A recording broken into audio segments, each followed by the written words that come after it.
Hello, everybody. And Is that correct? Yes. no. It is. I added a title screen for you. Oh, okay. All right. Thank you, Mac. I love the judge's honest. Because that wasn't what he said. Okay. So we're in 1954, and there's a lot of big changes that happened in 1954. Here's the headline that appeared in the paper on May 18th, 1954, in the Sarasota paper, and the headlines, as you can see, regarding the United States Supreme Court case of Brown versus Board of Education.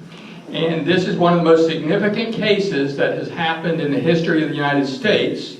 And it appears on the headlines here. However, I will tell you that it was not headlines in a lot of other papers. And even though it was so significant with respect to segregation, and we were going to be integrating at some point in time, it took 15 years for any action to be taken in Manatee County. You can go to the next slide, Mac.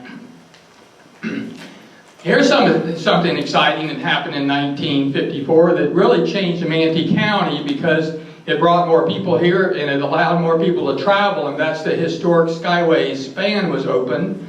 And you can go to the next one, Mac. The papers, all the papers had headlines. Unlike the Brown versus Board of Education, this really did make the news. So here's thousands cross the SKYWAY span. And one more, Mac, if you could go to the next one. Now this is a picture on the day that they let people drive over, and they of course are going one way, so they only have them going one way to St. Pete, one way back, and you can see all these people that are happy in their cars driving across. Now they did, when the toll bridge was open, the cars were backed up to Green Bridge on the Palmetto side, so you had to wait in line from Green Bridge all the way to the toll booth to get across the bridge. Sounds like the traffic today, somewhat. This is a fun photo. This is a photo of Joe Bill Rood and Tina Rood.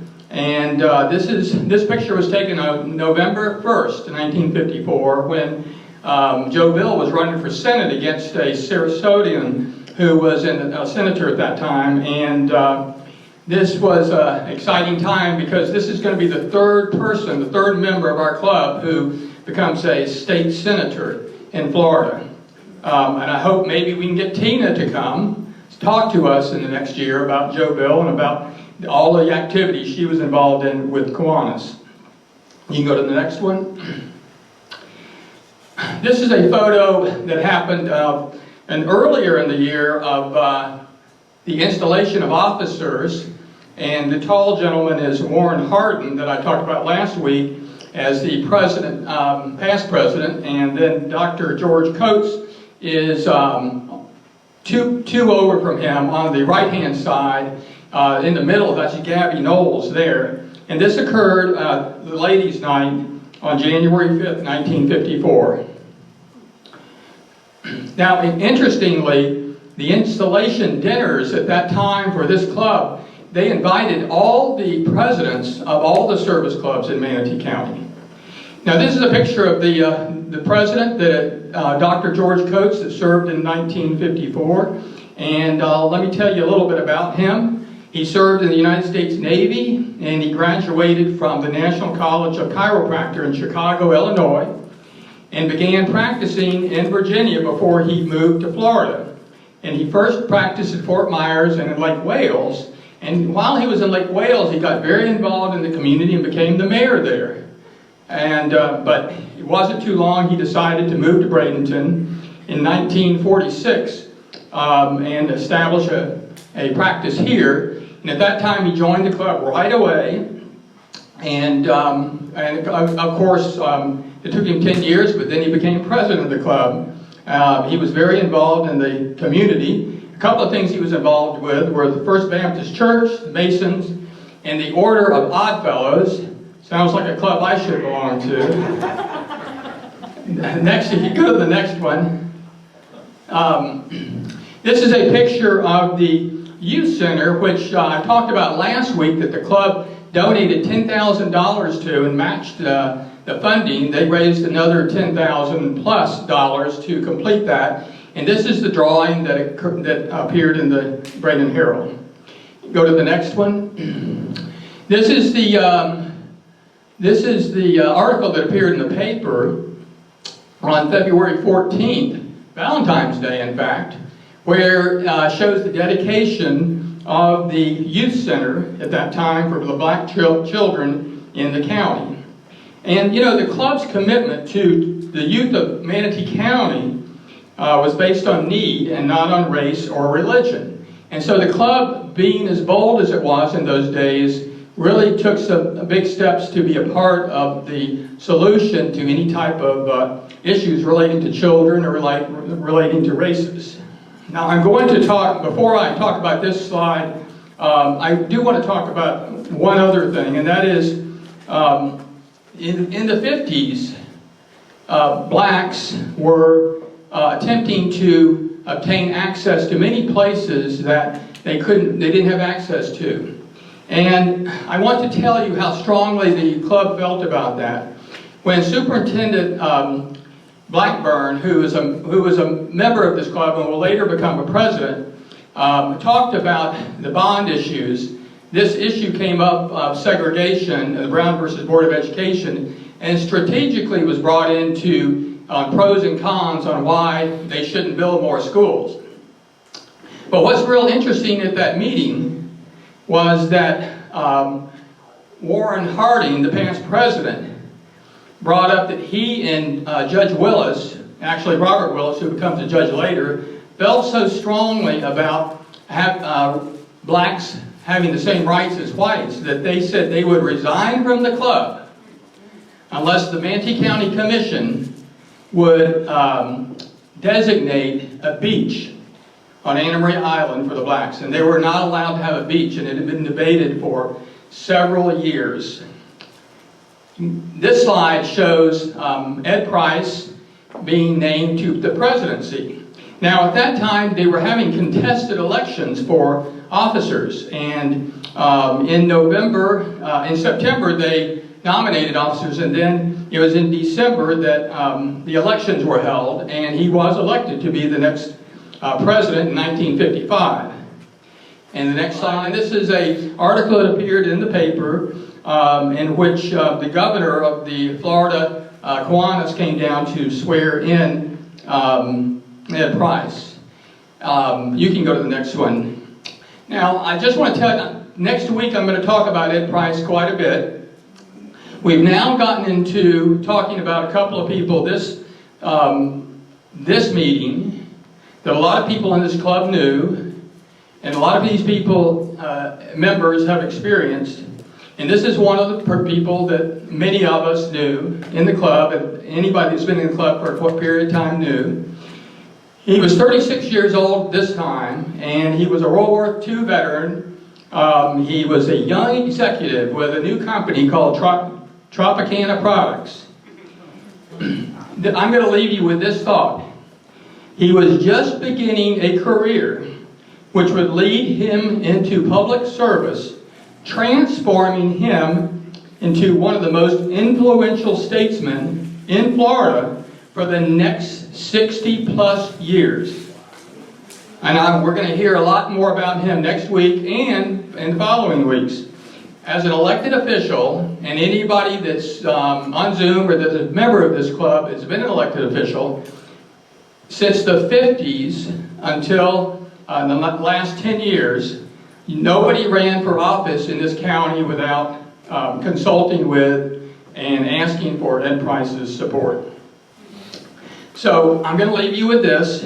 By the end of 1954, they had a banner year, Sharon. They had 20 members. And it included some veterans, Dr. Irving Hall and an attorney by the name of Walter Talley. We'll hear more about him sometime. So I'm going to leave you with that, and I'll see you in 1955 next time we get together. I'm going to introduce our speaker today, who is a friend of mine, and we've been friends for quite a few years when we worked together in the chamber, It's great to have Ray Dowling back with us today to talk to us, and you're going to remember when you saw her here last. She's the area manager for Florida Power and Light in Southwest Florida and has been with Florida Power and Light for over 30 years. She's a graduate of Florida State University. She's been involved in both chambers of the Sarasota and Manatee County, and she served as chairman of Manatee County Chamber of Commerce. She also served as president of Girl Scouts of Gulf Coast, Florida for many years and with the United Way. And in 2017, the Braden Kiwanis Club recognized her as the Braden Kiwanis Foundation's first Burt South Philanthropic Award for her involvement in the community. Recently, she was recognized in Sarasota with the Spirit of Sarasota Award. And so please join me in welcoming Ray back to Braden Kiwanis. Thank you all very much for allowing me to come here today. It is my pleasure to speak to you again, and it is again a great honor of mine in my career to have been awarded the Burt South Philanthropic Award. I think of that often, and I really appreciate that honor that you all bestowed upon me. Thank you very much. With that, I'm going to move right into our presentation. I'll move through these kind of quickly, but certainly at the end I'll take questions or if you've got anything in between. But I want to talk to you about Florida Power and Light. We are under the umbrella of Next Era Energy. Some of you may recall this from previous conversations that we've had. We are a Fortune 200 ranked #1 in the electric and gas utility on their list. We're proud to be recognized as one of the most ethical companies. And we are headquartered here in Florida. Next Era Energy is our parent company.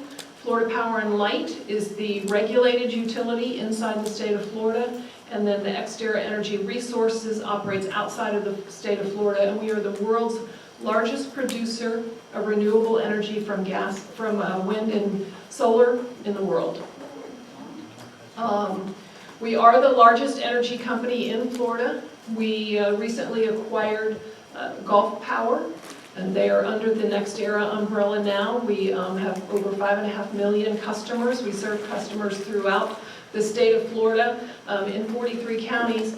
But you will be probably interested to know that we are only one of 54 different utilities in the state of Florida.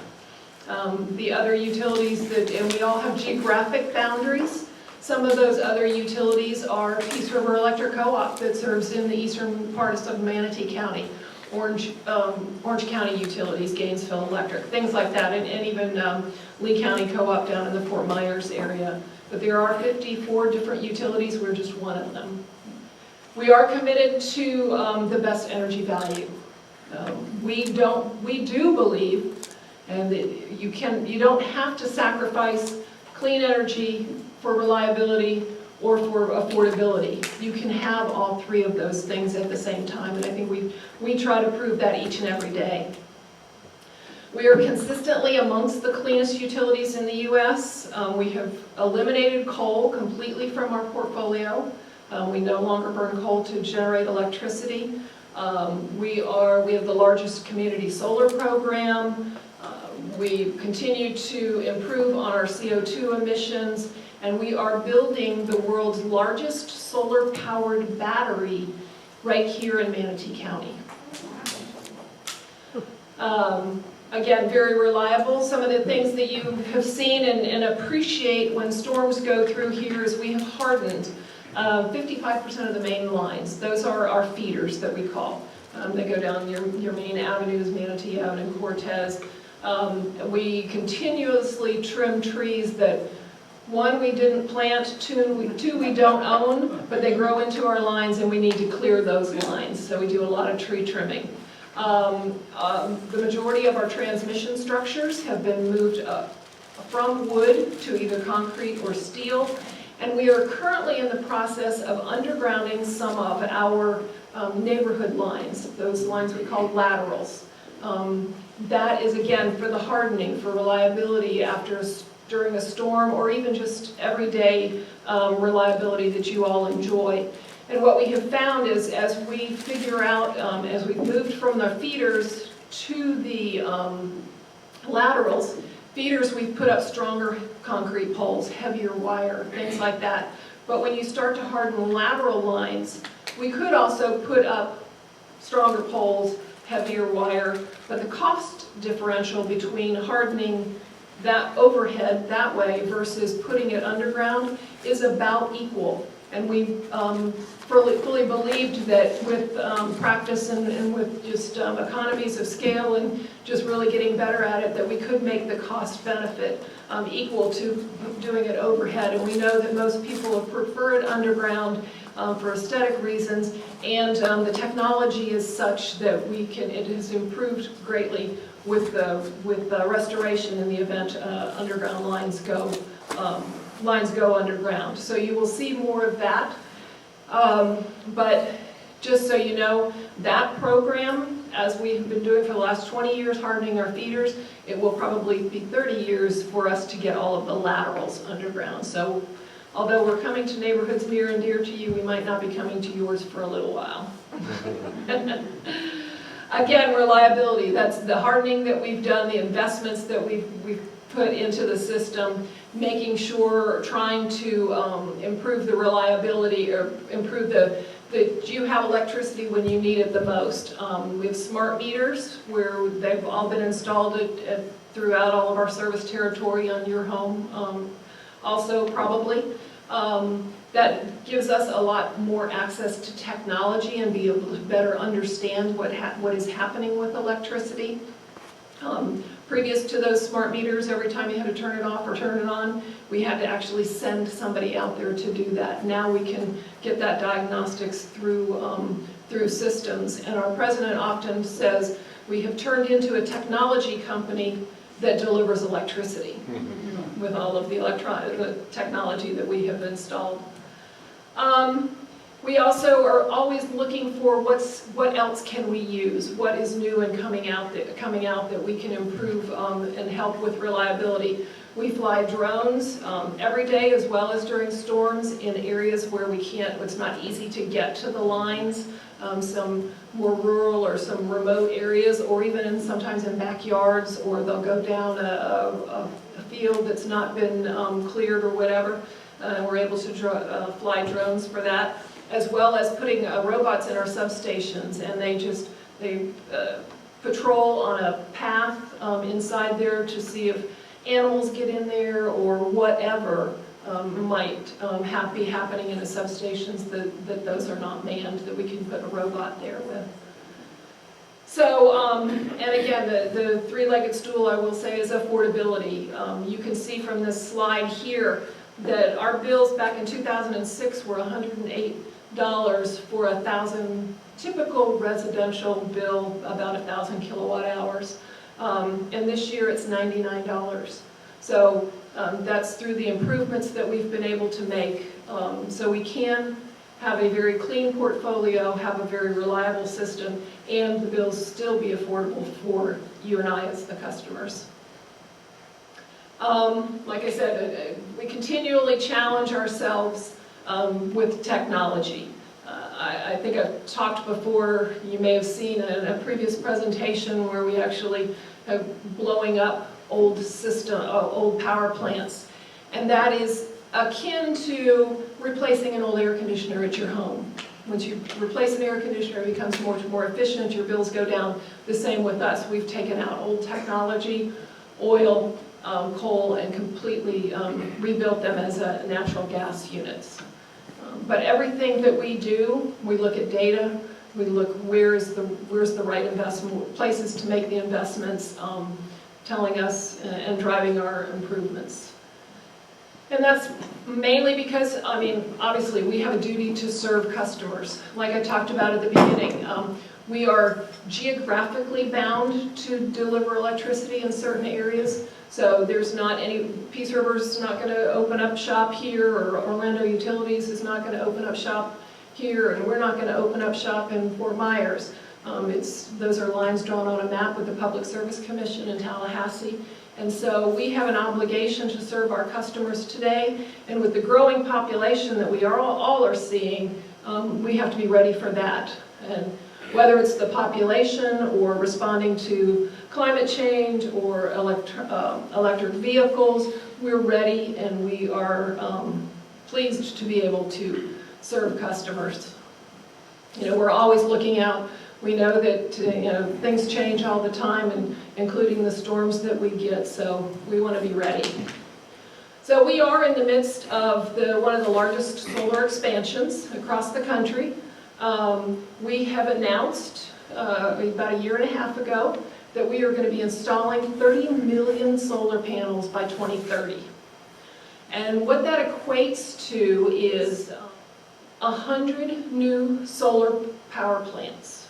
Similar to the first one that we built here in Manatee County is right out in Parrish, off 62 next to our power plant.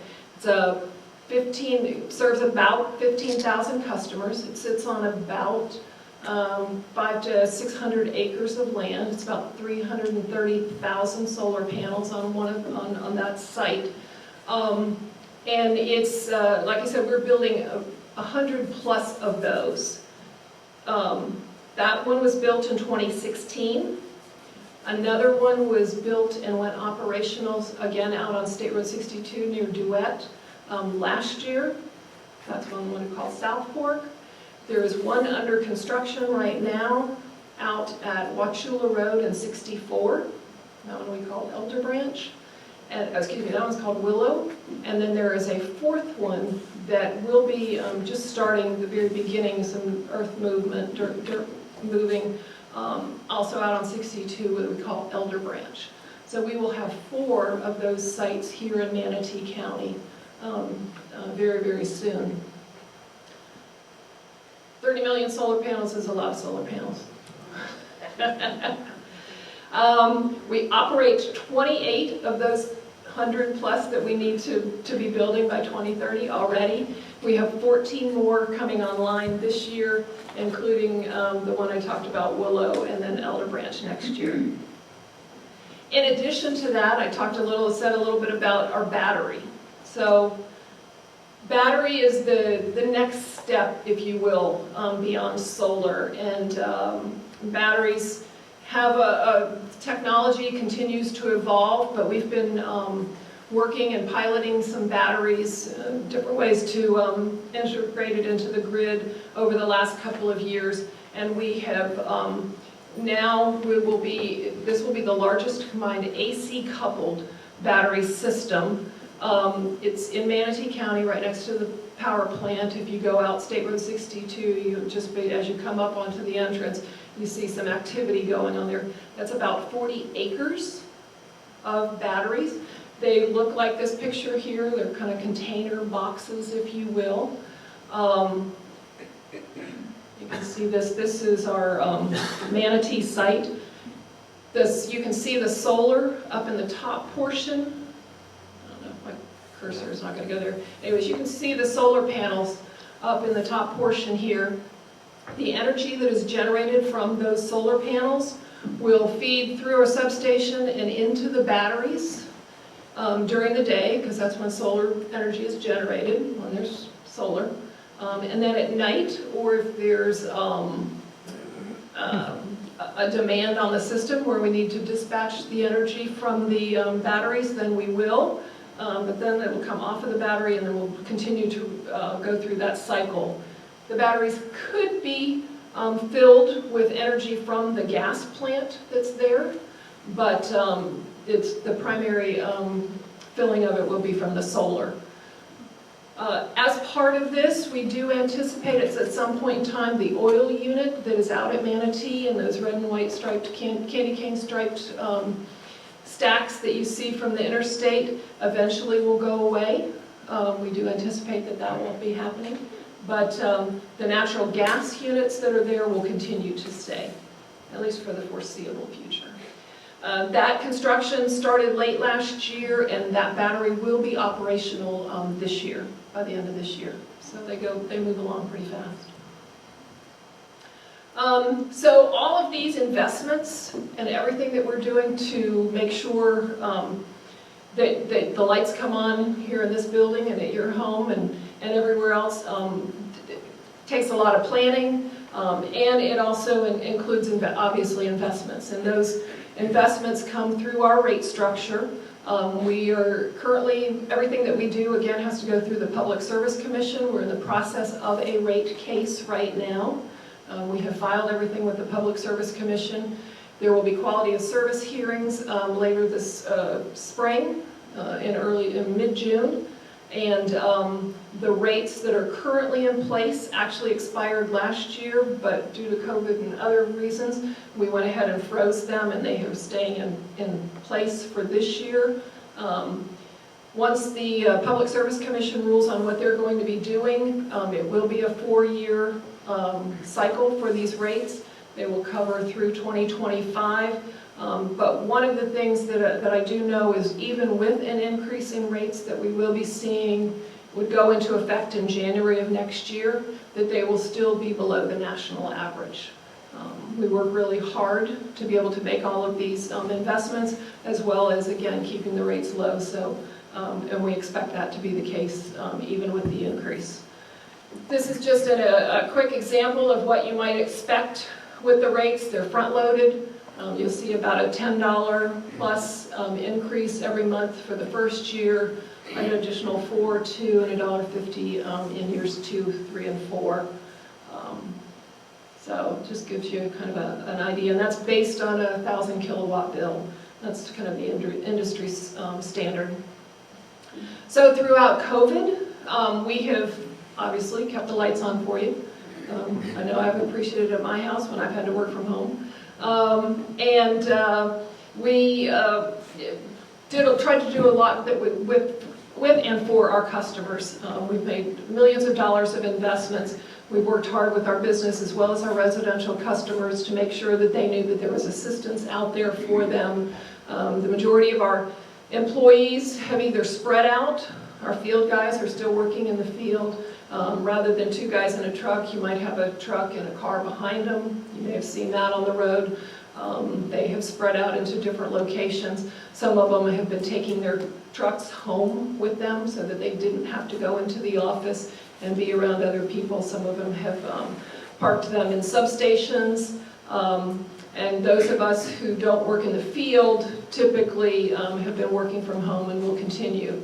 But I do know that we eventually will go back to the office because we see a lot of synergies with the collaboration amongst our peers and get a lot done and a lot of great activity that way. We've really tried to support the community through all of this as well. I know I've been personally involved in donations and support to our Boys and Girls Clubs, our United Ways, Feeding Empty Little Tummies, different food banks, All Faiths food banks, as well as Meals on Wheels, things like that. So I'm proud of those efforts, like each and every one of you guys have all been doing as well. So, and we have been supporting education programs for our students. There's been activities that teachers, home teachers, parents could get online through our Manatee Lagoon and some of our other science education that has been out there. And one of the things that I'm really proud to be able to work with State College of Florida, we were able to donate 300 brand new laptops to State College of Florida for their rapid recredentialing program, where workers and employees who may have lost their job in the service industry being retooled in some other industry and maybe didn't have a laptop or a computer that was reliable enough to continue to go to school and or work in their new field. Working with Carol and her team, again, we were able to donate 300 computers for that purpose. And I know I've seen some of the response that the students have had, and I think in a lot of ways it has been life-changing for them. So that was really cool.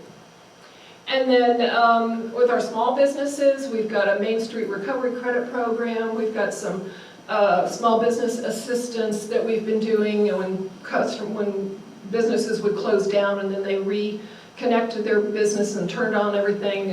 There's a demand issue that may have needed some help, and so we've had some seminars on that for them as well. So just tried to be helpful for everybody throughout this, again, like most of you as well. And then we do have an Office of Economic Development. We've got an incubator at our corporate offices over in Juneau Beach, and doing some startups and helping some startups there, and just trying to continue to move the economy forward. It's not been easy for anybody, for sure, and whatever little bit that we can do, we've tried to as well. With that, I'm happy to answer any questions, or whatever, however, I'm not sure how this works in your Zoom world, but I'll help. Usually get you